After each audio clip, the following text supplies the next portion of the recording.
Saudi আরব সফররত প্রধান উপদেষ্টা ড ফখরুদ্দিন আহমদের আজ জেদ্দার গ্রাউন্ড প্লাজায় প্রবাসী বাংলাদেশিদের এক সমাবেশে বক্তব্য রাখার কথা রয়েছে। পবিত্র হজ পালনে সেদেশে অবস্থানরত প্রধান উপদেষ্টাকে সংবর্ধনা দিতে এ সমাবেশের আয়োজন করেছে প্রবাসীরা। হজের আনুষ্ঠানিকতা শেষে তিনি এখন জেদ্দায় অবস্থান করছেন। শনিবার পবিত্র হজ পালন করতে আসা বিভিন্ন দেশের রাষ্ট্র ও সরকার প্রধানদের জন্য সৌদি বাদশাহ আয়োজিত এক অনুষ্ঠানেও যোগ দেন বাংলাদেশের প্রধান উপদেষ্টা। ঘূর্ণিঝড় দুর্গত মানুষের মাঝে কোরবানির মাংস বিতরণ অব্যাহত রেখেছে সেনাবাহিনীর সদস্যরা। সিডর বিধ্বস্ত দক্ষিণাঞ্চলের জেলাগুলোর স্বজন ঘরবাড়ি হারা মানুষজনের মধ্যে শনিবার থেকে এ মাংস বিতরণ শুরু করে তারা। ঘূর্ণি দুর্গত মানুষের সঙ্গে ঈদের খুশি ভাগাভাগি করতে কোরবানির মাংসের কিছু অংশ দান করতে সেনাবাহিনীর পক্ষ থেকে বিত্তশালীদের আহ্বান জানানো হয়। এতে ব্যাপক সাড়া দেয় মানুষ।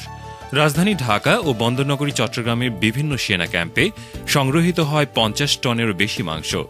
এদিকে কাউখালীর সিডর দুর্গতদের মধ্যে শনিবার ২.৫ টন মাংস বিতরণ করেছে হিজবুত তাহরির। টানা ৩ দিনের ছুটি শেষে আজ প্রথম সরকারি বেসরকারি অফিস আদালত খুলছে। মুসলমানদের দ্বিতীয় বৃহত্তম উৎসব ঈদুল আজহা উপলক্ষে গত বৃহস্পতিবার এ ছুটি শুরু হয়।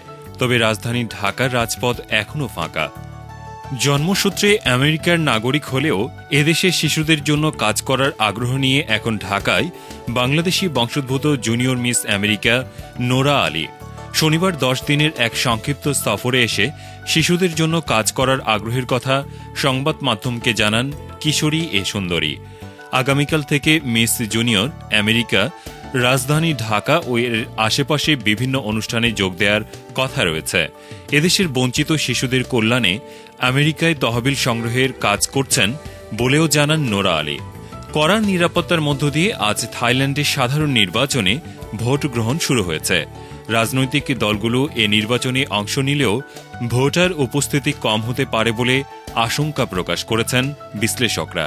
নতুন সংবিধানের আওতায় ৪৮০টি সংসদীয় আসনে প্রতিদ্বন্দ্বিতা করছেন প্রার্থীরা।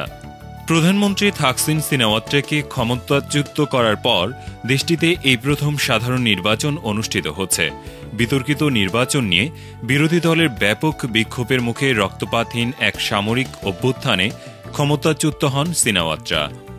উত্তর ইরাকে কুর্দি গেরিলাদের গোপন ঘাঁটিতে আবারও বিমান হামলা চালিয়েছে তুরস্ক।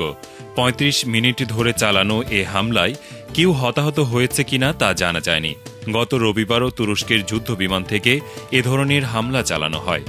ফরাসি প্রেসিডেন্ট নিকোলাস সার্কোজি তালেবান সন্ত্রাস থেকে আফগানিস্তানকে সহায়তার আশ্বাস দিয়েছেন। শনিবার এক আকস্মিক সফরে এসে এ আশ্বাস দেন। সফরকালে সার্কোজি আফগান প্রেসিডেন্ট হামিদ কারজাইয়ের সঙ্গে বৈঠকে মিলিত হন। এছাড়া তিনি সেদেশে মোতায়েন ফরাসি সৈন্যদের সঙ্গেও কথা বলেন।